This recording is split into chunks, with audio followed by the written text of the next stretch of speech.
పాదారవింద శతకంలోని 69వ శ్లోకానికి అర్థం చెప్పుకుంటున్నాం. కరీంద్రాయ దృహ్యత్యలసగతి లీలాసు విమలైః పయోజైర్మాత్సర్యం ప్రకటయతి కామం కలయతే పదాంభోజద్వంద్వం తవ తదపి కామాక్షి హృదయం మునీనాం శాంతానాం కథమనిసమస్మై స్పృహయతే అని చాలా ఇలా ఉంటూ అలా ఎలా సాధ్యం అనేవే ఈ శ్లోకాల్లో చెప్తున్నారు. కరీంద్రాయ దృహ్యత్ అలసగతి లీలాసు. కామాక్షి, ఓ కామాక్షి దేవి, తవ నీ యొక్క అలసగతి లీలాసు మెల్లని నడక యొక్క విలాసములందు పదాంభోజ ద్వంద్వం పాదముల జంట కరీంద్రాయ గజేంద్రుని కొరకు దృహ్యతి అంటే గజేంద్రునికి దృహ్యతి ద్రోహం అనర్చుచున్నది.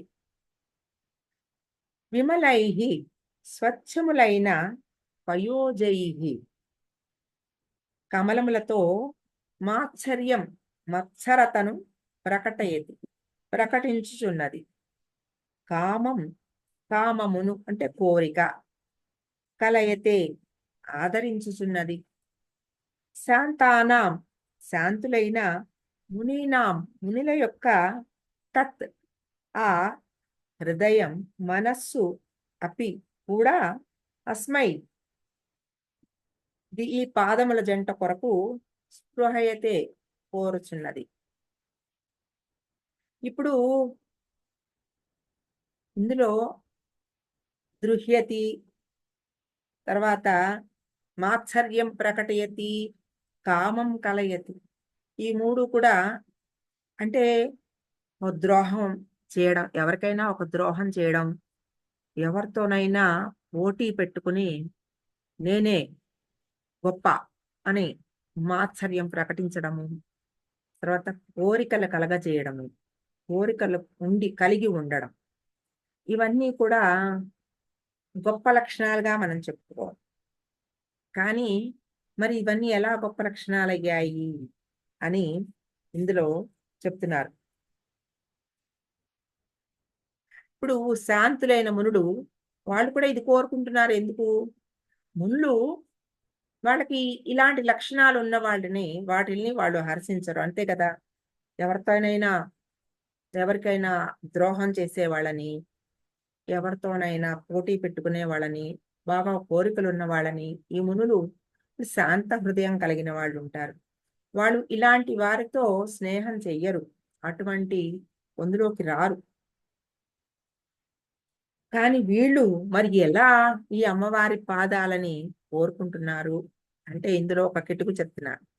ఈ కరీంద్రాయ దృహ్యతి అలసగతి అంటే గజ గమనం, అంటే ఒక ఏనుగు నడక చాలా రాయలుగా ఉంటుంది. దాని నడక గమనిస్తే మనం చాలా నిదానంగా ఆ నడక ఉంటుంది, దేనికి చలించదు ఆ నడక, హడావిడి పడదు. తర్వాత ఏది వస్తున్నా మిన్ను వీరికి మీద పడినా దాని నడక అలాగే ఉంటుంది. ఇక్కడ దాన్ని కదిలించగలిగిన వాళ్ళు ఎవరూ లేరు. కానీ కరీంద్రాయ దృహ్యతి ఏనుగుని, కరి ఇంద్రం అంటే ఏనుగులకు రాదు, ఆ ఏనుగుని కొట్టగలిగిన వాడు సింహమే. ఆ సింహము ఏనుగుని చంపగలదు, ఇంకా ఏవి చంపలేవు ఏనుగుని, ఎందుకంటే అంత పెద్ద విగ్రహం కదా ఏనుగు. అటువంటి ఏనుగుని చంపాలంటే గజరాజు మాత్రమే, సింహం మాత్రమే ఆ ఏనుగుని చంపగలదు. తర్వాత పాదముల యొక్క ఆ జంట ఈ మన కమలములతోటి మాత్సర్యాన్ని ప్రకటిస్తోంది అన్నారు. పయోజై మాత్సర్యం, ఈ పయోజయమాశ్చర్యం అంటే అవి సూర్యకాంతితో మాత్రమే విచ్చుకుని చంద్రకాంతితో ముడుచుకుని పోతాయి. అమ్మవారి పాదములకి వికసనము ఎప్పుడూ ఉంటుంది కదా! వాటికి దేనితోనూ సంబంధం లేదు. అపరాధీనం అని చెప్పుకున్నాం మనం. పరాధీనాలు కాదవి ఆ పాదాలు. అటువంటి అపరాధీనమైన ఆ పాదములు ఎప్పుడూ వికాసాన్ని కలిగి ఉంటాయి. కాబట్టి ఆ పయోజాలతోటి మాత్సర్యం సాధారణమే కదా! వాటికన్నా అవి ఎప్పుడు గొప్పే ఈ పాదములు. తర్వాత కామం కలయతి. ఆవిడ మన్మధుడికి తన కంటిలో స్థానం ఇచ్చింది. అంటే కోరికలను అంటే పుట్టించే మన్మధుణ్ణి ఆవిడ తన కంట్లో స్థానం ఇచ్చింది. ఆ మన్మధుడికి ఆవిడ కంటితో మన్మధుడికి మళ్ళా ఒక జీవాన్ని ఇచ్చింది. కాబట్టి ఈ 3 విధాలుగాను ఆవిడ కంటి నుంచి వచ్చిన మన్మథుడు ఆవిడ అధీనంలో ఉంటాడు. కాబట్టి ఆ మన్మథుడు ఇచ్చే కోరిక ఏంటి? ఆ కామం ఏంటి? మునులకి మోక్షకామం. వాళ్ళకి మోక్షకామాన్ని ఇస్తుంది ఆవిడ. ఆవిడ దృష్టి నుంచి వస్తున్న ఆ మన్మథ దృష్టి.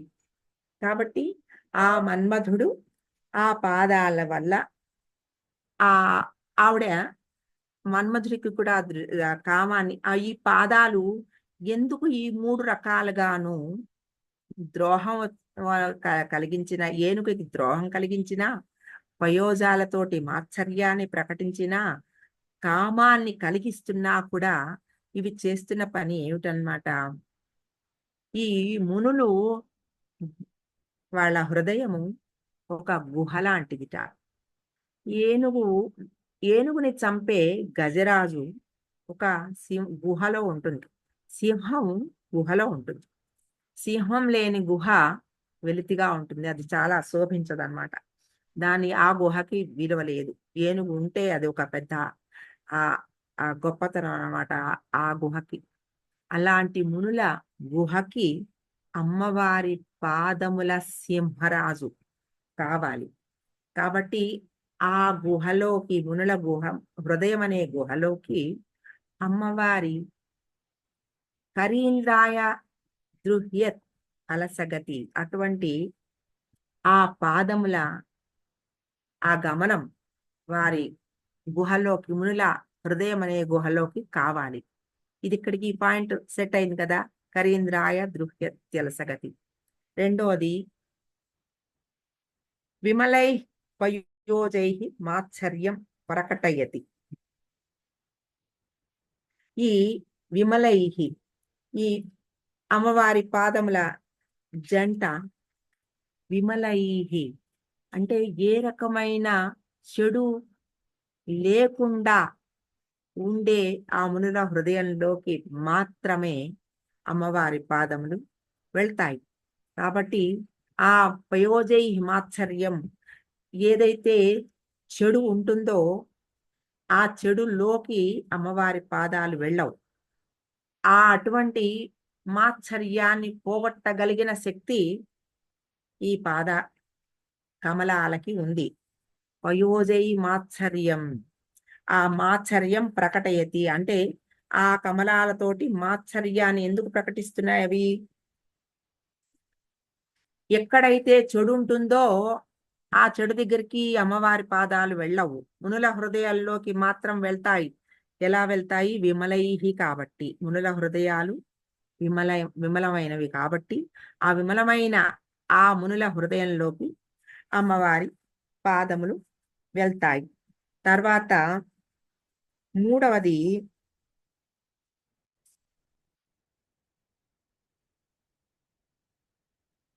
కామం కలయతే. ఈ కామం కలయతే అంటే పాదములో ఏవి ఆదరిస్తాయి? పాదాలు మోక్ష కాములని మాత్రమే ఆదరిస్తాయి. ఎవరికైతే మోక్షం కావాలని కోరుకుంటున్నారో వారిని మాత్రము అటువంటి వారి యందు ఆ ముముక్షత్వాన్ని అంటే మోక్షం కావాలి అనే కోరికని కలిగిస్తాయి. కాబట్టి అది కూడా సమంజసం కదా. మునులకి శాంతానాం మునీనాం అంటే వాళ్ళు అంత శాంతులైన ఆ మునుల హృదయంలోకి ఈ ఇటువంటి లక్షణాలు కలిగిన ఈ పాదాలు వెళ్ళడం అసమంజసం కాదు కదా, సమంజసం అని చెప్తూ ఇంకగా 3 పాదాలు 3 రకాలు చెప్పారు ఇందులో. అమ్మవారి నడక గజగమనం కన్నా కూడా సుందరమని, తర్వాత కమలముల కన్నా మృదువైనవని, విమలమైనవని, తర్వాత శివుడి చేత శిక్షింపబడిన మన్మధుణ్ణి ఆవిడ రక్షించిందని ఆ ఈ 2 పాదాల్లోనూ చెప్పారు. ఇందులో ఇప్పుడు శివ లక్షణాలని చెప్తున్నారు. 3 ఇప్పుడు 2 రకాలైనయి. ఫస్ట్‌దేంటి? అమ్మవారి నడక సుందరము, అది ఒకటి. రెండోది ఈ కరీంద్రాయ దృహ్యతి అన్న విషయానికి అది సింహముగా భావన చేసి ఆ సింహము మునుల యొక్క హృదయంలోకి ఆ వెళ్ళాలని భావన మునులు చేస్తున్నారని రెండవది చెప్పారు. తర్వాత అమ్మవారి పాదాలు మృదువైనవని, విమలమైనవని చెప్పారు. తర్వాత ఆ పాదాలు విమలమైన మునుల హృదయంలోకి మాత్రము వెళ్ళడానికి ఇష్టపడతాయని చెప్తున్నారు. తర్వాత కామం కలయతి అన్నప్పుడు మోక్ష కామి ఆ ముముక్షుత్వాన్ని ఆ మునుల హృదయాల్లో ప్రవేశింపజేసి ఆ మునుల హృదయాల్లోకి ఆ పాదాలు ప్రవేశింపజేస్తున్నాయని చెప్తున్నారు. తర్వాత ఆ మునుల హృదయాలు విమలంగా ఉంటాయి కాబట్టి అమ్మవారి పాదాలు ఆ మునుల హృదయాల్లోకి వెళ్తాయని చెప్పారు. 3వ పాయింట్ ఏంటంటే ఇప్పుడు కరీంద్ర ద్రోహము సింహ లక్షణం చెప్పుకున్నాం. సింహము అంటే సింహం లేని గుహ శోభించదు. ఈ మునుల హృదయాలు ఆ అమ్మవారి పాదమని సింహాన్ని ఆ ఆగమనాన్ని కోరుకుంటున్నాయి. అలాగే కరీంద్ర ద్రోహము, శివుడు గజాసురుణ్ణి చంపాడు. ఇక్కడ కరీంద్ర ద్రోహము అంటే గజాసురుణ్ణి వధించిన వాడు శివుడు. అంటే శివుడికి ఆ సింహ లక్షణాన్ని ఇక్కడ ఆపాదించారు. ఈ సింహ లక్షణము అంటే అమ్మవారి పాదాలకి ఈ సింహ లక్షణం అంటే శివ లక్షణము. దీన్ని ఒకటి ఒకటి కలుపుకోవాలి మీరు. ఈ కరీంద్రాయ దృహ్యతిలో గజాసురుణ్ణి వధించిన వాడు శివుడు. ఏనుగుని చంపగలిగేది సింహం. అంటే సింహము శివుడు ఆ శివుడికి సింహానికి ఒక ఈక్వల్ ఇది ఇచ్చారు. ఇప్పుడు అమ్మవారి పాదాలకి సింహ లక్షణము అనగా శివ లక్షణాన్ని ఆపాదించారు. మీరు బాగా అర్థం చేసుకోవాలి. తర్వాత ఈ సింహ లక్షణము ఎందుకు? మనలో మదం లోపల ఉండే ఎన్నో గజానికి ఉండేదేమిటి? మదం, మదగజం అంటారు. ఆ లక్షణాన్ని పోగొట్టేది సంహరించగలిగిన ఆ మమత, మదం అది ఎందుకు వస్తుంది? మమత ఎక్కువ, అతి తాపత్రయం, ఆ పాశం, దాన్ని సంహరించగలిగిన వాడు శివుడు. ఇప్పుడు ఈ మమతా సంహారం చేసేందుకు మమత అనే గజాసురుణ్ణి చంపి ఆ మదం నుంచి ఆ మమతా సంహారం చేసి ఆ భక్తుణ్ణి సాధకుణ్ణి రక్షించగలిగిన వాడు శివుడు. ఈ శివ లక్షణాన్ని అమ్మవారి పాదానికి ఆపాదించారు. ఇప్పుడు అమ్మవారి పాదానికి ఆ శివ లక్షణం చెప్పారు. రెండోది శివుడు సోముడు, సోమశేఖరుడు. సోముడు అంటే ఎవరు? చంద్రుడు కూడా. సోమశేఖరుడు అంటే చంద్రుణ్ణి తన తల మీద ధరించినవాడు. ఈ భక్తుల హృదయంలో భక్తి అనే ఒక అమృతం ఉంటుందిట. ఈ భక్తి అనే అమృతాన్ని చంద్రుడు గోలుతాడు. కాబట్టి ఈ చంద్రుడు అమ్మవారి పాదరూపంగా, ఆ సోముడి రూపంగా భక్తుల హృదయాల్లోకి వస్తే, ఆ భక్తులకు ఉన్న అజ్ఞాన అంధకారం, భక్తి వేరు, అజ్ఞానం వేరు. అజ్ఞానం ఉన్నా భక్తి ఉండొచ్చు. ఈ భక్తి దారి భక్తిదే, అజ్ఞానం దారి అజ్ఞానందే. ఈ భక్తి కలిగిన ఈ సాధకుల హృదయంలోకి అమ్మవారి పాద సింహము లేదా ఆ శివ లక్షణం కలిగిన ఆ పాద కమలం ప్రవేశిస్తే ఏమవుతుందిట? ఆ లోపల ఉన్న అజ్ఞానం అది పూర్తిగా సంహరింపబడిపోతుంది. కాబట్టి ఇది కూడా శివ లక్షణమే.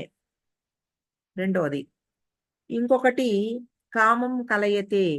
ఇది శివుడు ముందర మన్మధుణ్ణి చాలా ఆ ఆయనకి మన్మధుడంటే ఇష్టం లేదు. ఆ మన్మధుణ్ణి పూర్తిగా తన దృష్టితో కాల్చి భస్మం చేసేశాడు, వ్యతిరేకించాడు చాలా. అటువంటి మన్మధుణ్ణి అమ్మవారు రక్షించింది. ఆయన కూడా, శివుడు కూడా అమ్మవారిని పెళ్లి చేసుకున్న తర్వాత మన్మధుణ్ణి ఆదరించాడు శివుడు కూడా. కాబట్టి కామం కలయతే శివరూపం అమ్మవారిని ఆ పెళ్లి చేసుకున్నాక మన్మధుణ్ణి కూడా ఆదరించాడు. ఆ మన్మధుడికి అమ్మవారు అయ్యవారు కామేశ్వరులుగా మారి కాముణ్ణి వాళ్ళు ఆదరించారు. కాబట్టి అది కూడా ఆ శివలక్షణం. ఇప్పుడు ఈ కామం కలిగి ఉండడం, ఇప్పుడు ఈ కామం ఏంటి? కామేశ్వరులకున్న కామం ఏమిటి? లోక రక్షణము, లోకానికి శుభం కలిగించే కామం. అటువంటి కామం, ఆ కామాన్ని భక్తుల హృదయంలోకి శివలక్షణంగా, అంతకు ముందరున్న మన్మధుడి లక్షణం వేరు, శివుడి ఆ భస్మం అయిపోయిన తర్వాత వచ్చిన శివలక్షణం. ఎందుకు ఇక్కడ అమ్మవారి అయ్యవారి ఆ వాళ్ళ ఇద్దరి యొక్క అనుగ్రహంతో జన్మ తీసుకున్న ఈ మన్మధుడు ఆ ఎప్పుడు ఉన్నాడు? అక్కడ ధర్మ అర్థ కామంలో ఉన్నాడు. ధర్మ అర్థం అయిన తర్వాత కామానికి వచ్చాడు, ముందర కామం లేదు. కాబట్టి ఈ ధర్మార్థాలకి లోబడి ఉన్న కామం, ఇటువంటి కామం దేనికి దారితీస్తుంది? మోక్షానికి దారితీస్తుంది. కాబట్టి అటువంటి కామం. సో ఇటువంటి 3 లక్షణాలకి వ్యతిరేక అర్థం చెప్తూనే దాన్ని ఇలా శివ లక్షణాలకి ఆపాదించి, ఆ శివ లక్షణాలతో కూడిన ఈ పాదాలు భక్తుడి హృదయంలోకి వచ్చి మునీనాం శాంతానాం, అందుకని మునులు ఆ పాదాలని కోరుకుంటున్నారు. స్పృహయతే, నాకిప్పుడు అర్థం, వాడు కోరుకుంటున్నారు, అది నాకు తెలుస్తోంది. ఎందుకు వాళ్ళు ఈ పాదాలని ఎందుకు ఎప్పుడు కోరుకుంటారో, ఎప్పుడు ఆ పాదాలు వాళ్ళ హృదయాల్లో నిలిచి ఉండాలని ధ్యానం చేస్తున్నారో, అటువంటి ఆ ధ్యానం మనసులు ఎలా చేస్తున్నాయో అటువంటి ధ్యానాన్ని నేను కూడా కోరుకుంటున్నాను అని ఈ శ్లోకంలో మనకి చెప్తున్నారు. అంటే ఒకరికి ద్రోహం లక్షణం కానీ, ఒకరితో మాత్సర్యం కలిగి ఉండడం కానీ, కోరికలు కలిగి ఉండడం కానీ సరైన లక్షణాలు కాదు. కానీ ఆ 3 కూడా అమ్మవారి అధీనం చేసినప్పుడు, అమ్మవారి పరంగా మనకి కలిగినప్పుడు అవి ఎలా మారిపోతాయో దాన్ని, ఆ భావాన్ని ఈ శ్లోకంలో మనకి చెప్పారు. కరీంద్రాయ దృహ్యత్యలసగతి లీలాసు విమలైః పయోజైర్మాత్సర్యం ప్రకటయతి కామం కలయతే. పదాంభోజద్వంద్వం తవ తదపి కామాక్షి హృదయం మునీనాం శాంతానాం కథమనిశమస్మై స్పృహయతే